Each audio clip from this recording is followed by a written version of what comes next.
નમસ્કાર ખેડૂત મિત્રો, આજે અમે સૌરાષ્ટ્રમાં સુરેન્દ્રનગર જિલ્લાના મૂળી તાલુકામાં કયું ગામ વિપુલભાઈ? ગોદાવરી ગામમાં આજે વિપુલભાઈની પ્રગતિશીલ ખેડૂત અને અહીંયાના સૌથી મોટા લગભગ ખેડૂત આપણે વિપુલભાઈને મળવા માટે આવીએ. વિપુલભાઈને આપણે સૌ પ્રથમ એને પૂછીએ, વિપુલભાઈ આપણે કઈ કંપનીનું કપાસ વાવેલો છે? મેગઝીન કંપનીનું ફાઇટર. મેગઝીન કંપનીનું ફાઇટર વાવેલો છે, બરાબર. અને ફાઇટર, ફ્રીડમ અને ફ્રન્ટિયર વાવેલો. કેટલા વીઘામાં આપણું વાવેતર થયેલું છે?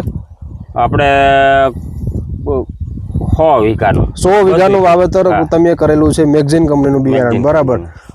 વિપુલભાઈમાં જોઈ શકું છું કે સૌથી આવો સારામાં સારો પ્લોટ મેં હું જોઉં છું. કેટલા દિવસનો કપાસ થયો હશે આ?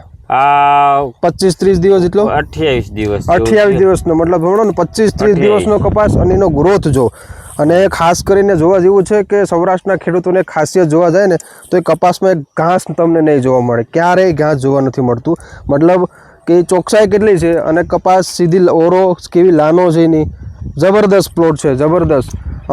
વિપુલભાઈ, આમ તો જોવા જઈએ તો ખરેખર સુરેન્દ્રનગરમાં સૌથી પહેલો મેગઝીનનો પાયો તમે નાખ્યો છે,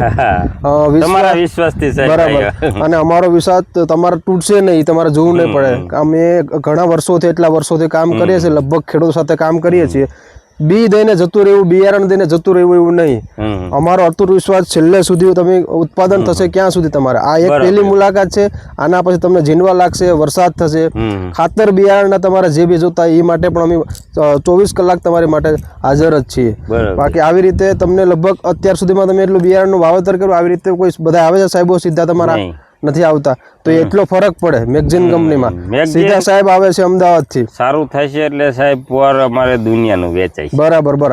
અને આ કપાસ તમને અત્યારે પેલા કપાસ જે વાવેલો છે અને અત્યારે જે કપાસ, એમાં ગ્રોથમાં આમાં કેવો ફરક લાગે છે તમને? ના, જર્મિનેશન બહુ સારું છે. પેલા કોઈ બિયારણ ખોટું નથી, ફ્યાલ નથી આવતો. બરાબર. બીજા બિયારણની અંદર કોઈ ઝીણો દાણો આવે, કેટલો આવે, આ બધું એક ધારું આવે, બધો દાણો એક ફ્યાલ નો જાય. બરાબર.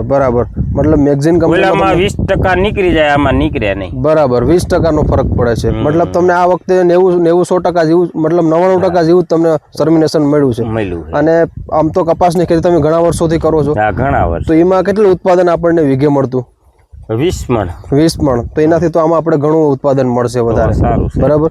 અને કોઈ પ્રશ્ન તમને નહીં રહે. આપણી ડિફેન્ડર અને ધુરંધર વેરાયટીમાં તમને આ કપાસની વેરાયટી એવી છે કે એમાં ઓછો પેસ્ટિસાઇડનો ખર્ચો, મતલબ દવાનો ઓછો ખર્ચો લાગશે અને ઉત્પાદન વધારે આવશે. ઓછો ખર્ચો રાખવાથી ખેડૂતોનું ઉત્પાદન ડબલ થાય, ખર્ચો બાદ થતા ખેડૂતોનું ઉત્પાદન વધે, બરાબર. ઠીક છે વિપુલભાઈ, આભાર. નમસ્કાર.